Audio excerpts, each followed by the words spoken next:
Welcome to Founders Future, a podcast powered by Closers.io, where we dive into the journeys of innovative entrepreneurs and explore the road ahead for them and their companies. I'm your host, Ammar Elm, and in each episode, we uncover the stories behind impactful ventures, the challenges faced along the way, and the strategies driving their future growth. Today, we are absolutely thrilled to be joined by Mary Kay Hunt, founder and president of Coach McKay Companies, a leadership strategist, acclaimed educator, executive coach, and nationally awarded public speaker dedicated to unlocking leadership potential and inspiring meaningful change in individuals and organizations. Mary Kay, welcome to Founders Future. Thank you, Ammar. I'm excited to be here and look forward to us having a conversation. Yeah, I am excited to dive in. I always like to start from the beginning. So take me back to before you started Coach McKay Companies. What were you doing before, and then what was the motivation behind starting the company? So my career actually began in dentistry. My father, who was a periodontist, wanted me to become a dentist and take over his practice. So when I went to college, I was actually enrolled in pre-dental. And Okay. then when I exited, I had the restaurant fever bug. So I worked as a restaurant manager. And that was actually the catalyst moment for me to learn more about leadership, communications, human factors, because I actually got fired from my first Okay. job after college. I was working for Apple South, which owned several Applebee's restaurants. And even though we have 220 people in our store down in Fort Myers, Florida, if there's one person gunning for you, they'll find a way to help you exit the door. But that Mm, was a pivotal moment for me because I thought, wow, there's a lot to learn in interfacing with people. Then I spent actually 6 years in dentistry, pursuing dental school again. And okay. when the door wasn't opening for me, my father encouraged me to become a dental consultant. And so a few years later, I started working for medical practices, but then I also had gone to get my master's in counseling, and I had to do two internships. So one was at a hospital in their Mm, employee assistance program. That's when I did my very first workshop. It was a stress management workshop. I had doctors and nurses in my class. And then the next internship was with Dale Carnegie Training, and that was the launch pad. So that really helped me create my path of learning development. I was a certified instructor for Carnegie for 12 years, and I sold for them off and on, not very well, for about 7 years. And I would definitely not be where I am today without that excellent foundation in yeah, leadership, communication, and human relations. that's awesome. I love that. So then what led to you starting your own company? So I really felt like it was time for me to have my own voice and shift and move away from Dale Carnegie. And part of that, I had taken a job at the hospital as director of patient and family experience. I thought it would be an excellent opportunity for me to blend my master's in counseling, my love of training and development, and also I was an adjunct hospital chaplain for 3 years. So I thought in this one position as director of patient and family experience, I could blend and merge all three of those backgrounds. And I was doing a workshop for an IT division of our hospital. And at the end of the lunch and learn, I thought, you know what? I've got to figure out who's Mary Kay? Who is Mm, Coach McKay? So I went back to my office and I started journaling and I came up with the Catalyst methodology, which I later got trademarked. And so that's really the methodology I used to do my teaching and training and formed my LLC in 2007. And mm, that actually involves five components. So the first one is purpose. Just like you have to have your purpose of why you are doing this podcast, right? Your organization has to have a purpose of why they do what they do. And Simon Sinek calls it the why factor, right?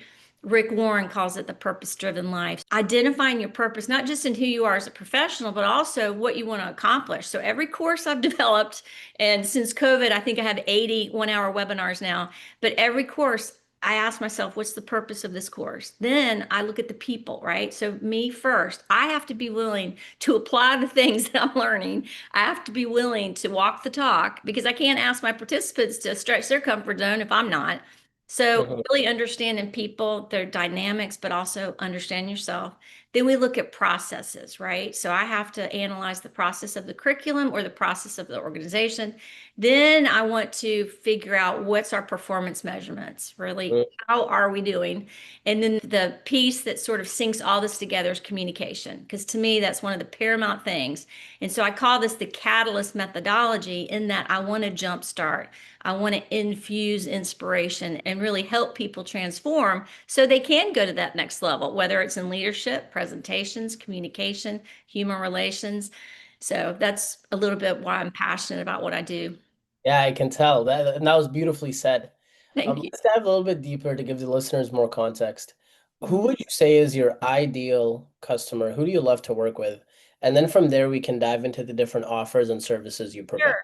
Sure. Thank you. It's interesting. Since my career started in healthcare, it was really interesting because I keep telling this story to a couple of people in the last few months. But my manager in Dale Carnegie, her name's Emily, and she put a mandate down. She said, Mary Kay, you can't contact healthcare for the first year. And I was like, talk about a comfort zone stretcher, because I had only really worked in healthcare besides working in the restaurant business a couple of years.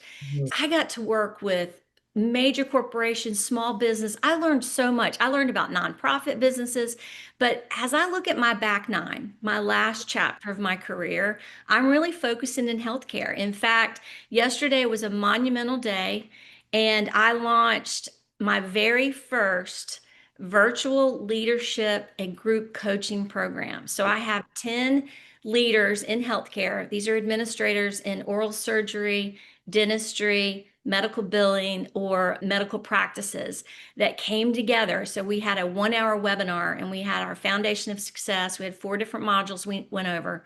And now in 2 weeks, we're going to come back together. I'm going to do a micro learning of 10 minutes. We're going to have conversations, group coaching, breakout rooms, then come back together, and I'll be able to give individual and group insight. Then each person comes back again in a couple of weeks. So they'll have 4 1 hour webinars, 4 group coaching, and then 2 private coaching with me. And part of the reason I'm digging this is because this allows me to work virtually and also allows me to work with people all over the United States. And I share that because speaking is something I'm very passionate about, and I'm pretty good at it too, according to my feedback. But I traveled so much a couple of years ago that it was really draining. And I had both my knees replaced. I Wow. have a bionic shoulder. And I just know that every single day it's really important for me to get everything moving for about an hour. And so I thought if I could do more virtual projects, then I can have the self-care, which has somewhat been neglected over the years. And I want to tell you a little bit about why that's important to me. This past year has been a breakthrough in many regards, partly because for the first time in my career, and I'm 58, I've been doing this, I've been training 25 years, I've been consulting 30. I've never put myself first. I have always put everybody else first, my family, my 3 kids. I've put my clients first. And I had this aha moment. I was sitting in a church service about 6 months ago, and the preacher was going, you got to serve others. You got to put the others first. And I was feeling like I was getting uncomfortable in the chair. And I'm like, this is what I thought to myself, Ammar. I'm not kidding. I was sitting there. I was like, dude, I've been doing this my whole life, and it's about killed me. And I Mm, thought, how can I put myself first? And then mm, weeks later, the aha moment happened again. I happened upon a video on YouTube. Simon Sinek had 3 slides, and it was just him talking. And it was Make 2025 the year of you. And his perspective was that leaders, we need to invest in ourselves. We need to make ourselves a priority. And if we do that and we put ourselves first, then we can be even better at what we do. So I have like hugely streamlined. I have made a decision of kind of who I'm partnering with, who I'm letting go of. And I'm even doing that in my personal walk. In fact, I wrote a card to a person today, and I said, for the last year, I've made a commitment to focus on joy and peace. And if it doesn't bring me joy and peace, I'm moving away from it. So it doesn't matter if it's a friend, if it's a client, if it's a project. We have to listen to ourselves, and we have to know what's right and follow our internal compass. So that's one of the reasons why I'm focusing on this last chapter more in healthcare. I do love working with different corporations. In fact, one of the things that came to my heart last week is I thought, okay, I'm going to have maybe 4 or 5 different virtual programs going. So one may be for-profit business and nonprofit. One may be medical dental. One may be medical dental sales. So that's still emerging. I'm still brainstorming and journaling and doing some prayer about that to see really what does my path need to be and who can I best serve and who can I best help. Yeah, I love that. Thank you so much for breaking that down. And I think it's so critical for obviously for you to be able to serve others at a higher level, you need to focus on yourself first and put yourself first because if you can up level yourself, there's a ripple effect in everything that you do in your life and it impacts everybody around you. And I think that's so key. I love that. Thank you. Thank you.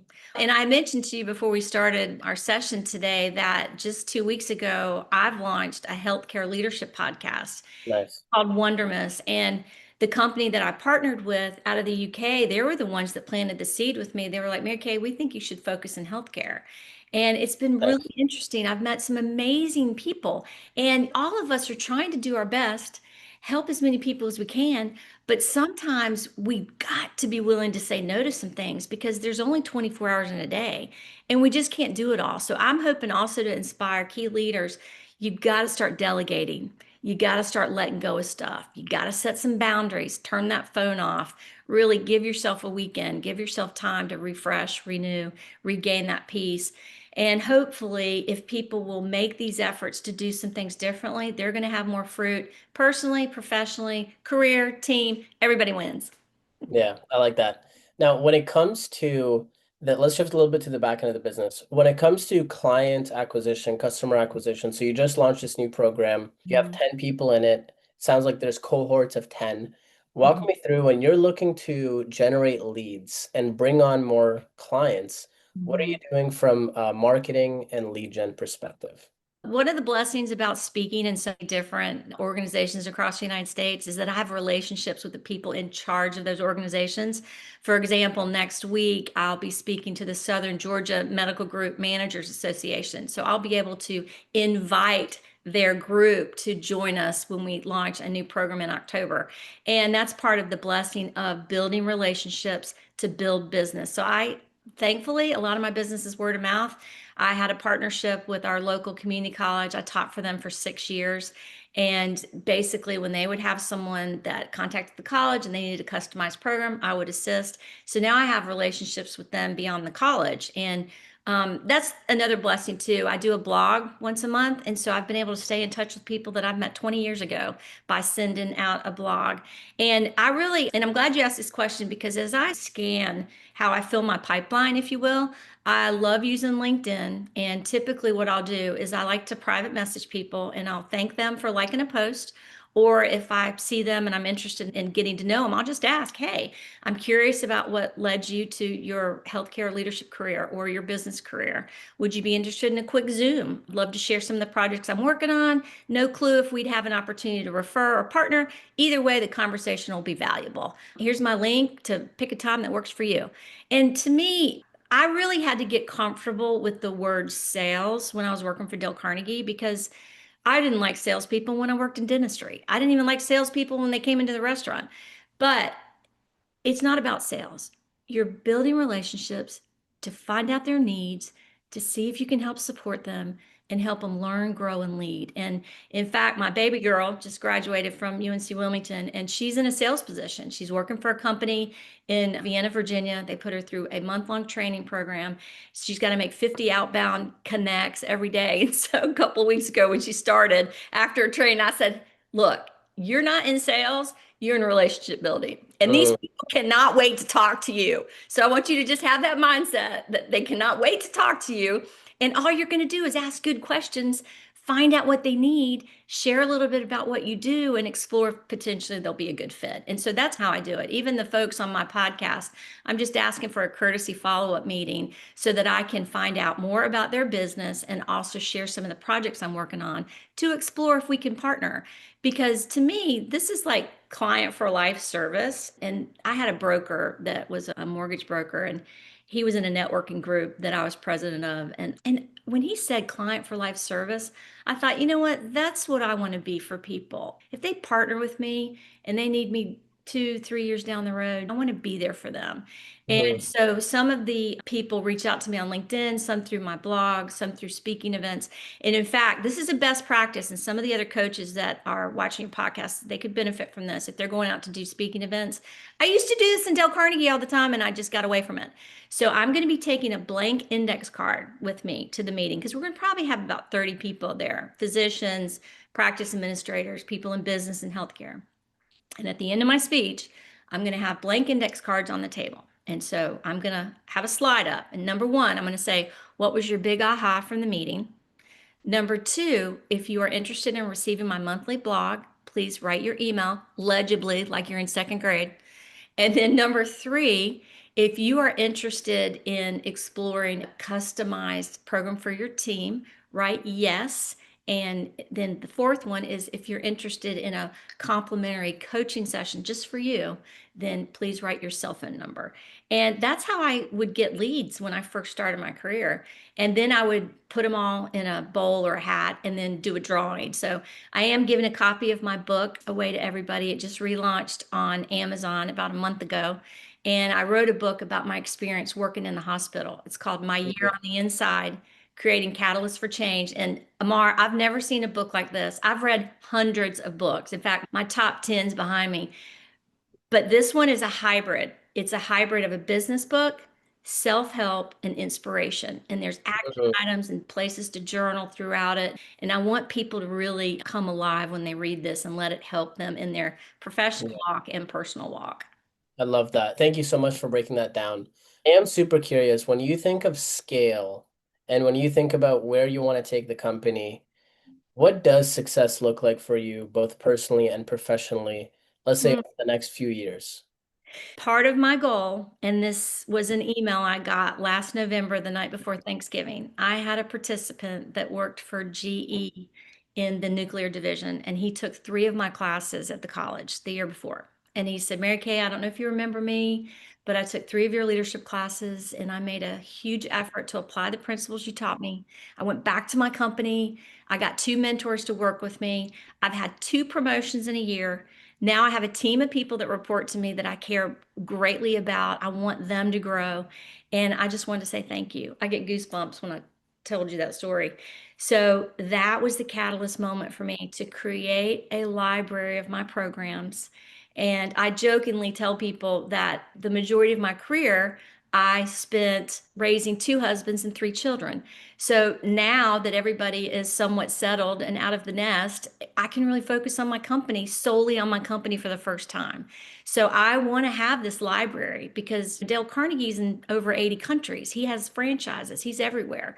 John Maxwell, Zig Ziglar, Tony Robbins, Simon Sinek, all of my heroes, they're on my Crown Council, right? They have a ton of people that work for them. I have a little posse of 4 that help me, but I have 30 years of consulting, 25 in training. I have this library that can live on. So that's my goal for the next 6 to 12 months is create my learning legacy library, get this launched. We're going to even be recording these programs that I'm doing for the group coaching and leadership. That way, let's say you are a leader in a company and the time space learning might not work for you. You can still buy the 4 webinar package to help your leaders jumpstart. So anyway, you can tell I'm excited about this too, because this is something I've been working on now diligently Yeah, since last November planning, and I've hired someone to help me with the media. And I'm really trying to focus because I can get a little distracted because I try to do too many things.